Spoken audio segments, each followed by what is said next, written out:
Welcome to the Baseface Network.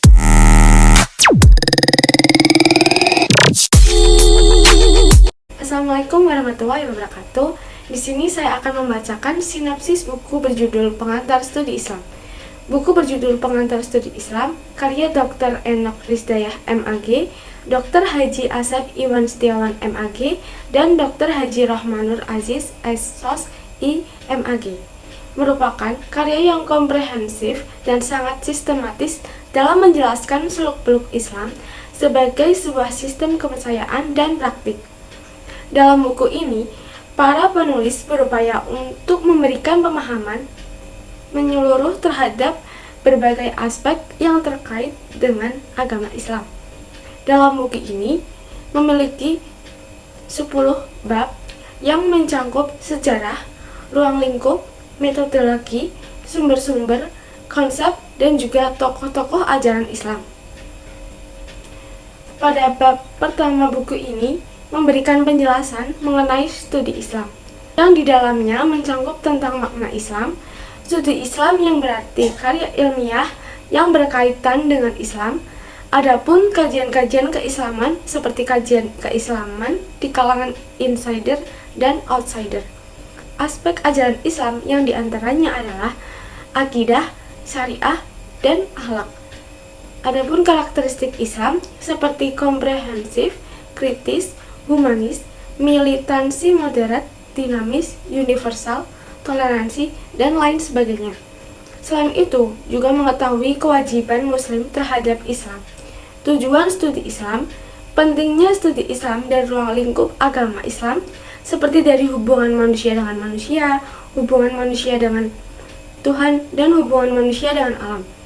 Selanjutnya, bab 2 dalam buku ini membahas mengenai studi agama dan ruang lingkupnya, yang di dalamnya membahas mengenai makna agama yang bisa diartikan berdasarkan dari bahasa-bahasa lain dan berdasarkan bentuk-bentuknya.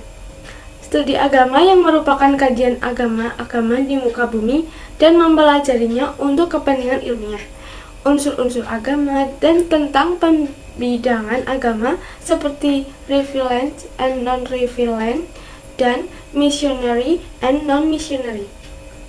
Bab ketiga dalam buku ini, penulis juga memaparkan materi tentang urgensi studi Islam, yang dalam pokok bahasanya membahas pengertian urgensi studi Islam sebagai pentingnya kajian Islam, pentingnya pembelajaran ilmu agama Islam seperti Al-Quran dan Hadis, membahas tujuan dan urgensi studi Islam, urgensi studi Islam dalam kehidupan manusia dengan pendekatan bersifat objektif dan rasional, urgensi studi Islam dalam pandangan hidup, sebagaimana pembentukan pandangan hidup manusia berdasarkan Al-Quran dan Sunnah agar berperilaku dan berpedoman hidup sesuai dengan ketentuan Islam.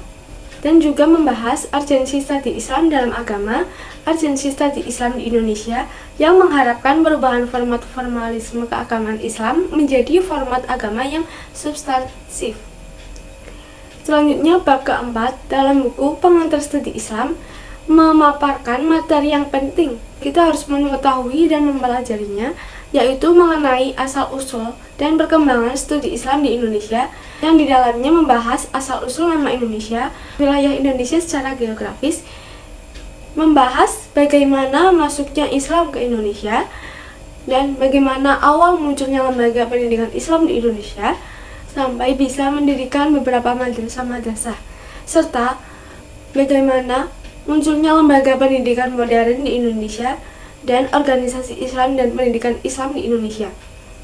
Pada bab kelima buku ini juga memaparkan materi tentang metodologi dan pendekatan studi Islam, yang di dalam pokok bahasanya membahas pengertian dari metodologi studi Islam, yang merupakan cara mengkaji Islam dengan berbagai metode kajian.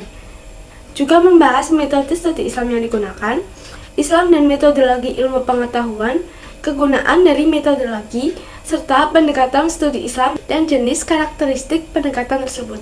Buku ini juga menjelaskan sumber-sumber ajaran Islam yang terdapat pada bab 7, yaitu bersumber dari Al-Quran, Sunnah dan Hadis, serta ijma dan qiyas. Tentunya membahas materi lebih dalam di setiap sumber-sumber tersebut, seperti syarat, fungsi dan jenis-jenis setiap sumbernya. Bab 8 pada buku Pengantar Studi Islam memberikan penjelasan mengenai metode mempelajari ajaran Islam dan sumber-sumbernya. Dalam pembahasan metode mempelajari ajaran Islam, contohnya seperti menggunakan metode online, ceramah, diskusi, eksperimen, demonstrasi, dan sosiodrama. Adapun contoh metode yang digunakan untuk mempelajari sumber-sumbernya yaitu dengan menggunakan metode Al-Quran, metode mempelajari sunnah dan hadis, dan metode mempelajari ijtihad.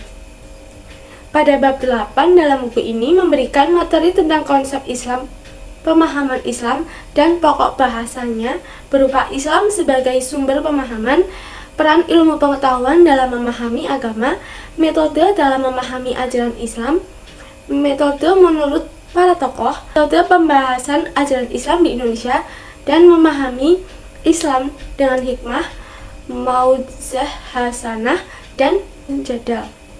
Bab 9 dalam buku ini membahas konsep Islam sebagai pengalaman yang mencakup materi Islam sebagai sumber pengalaman dan pendekatan dalam metode mempelajari pengalaman Islam. Bab terakhir pada buku Pengantar Studi Islam yaitu tentang beberapa tokoh-tokoh pendidikan Islam di Indonesia seperti Kiai Haji Ahmad Dahlan, Kiai Haji Hashim Asy'ari, Kiai Haji Abdul Halim, dan Raden Mas Haji Umar Said Djokroaminoto. Sekian dari saya.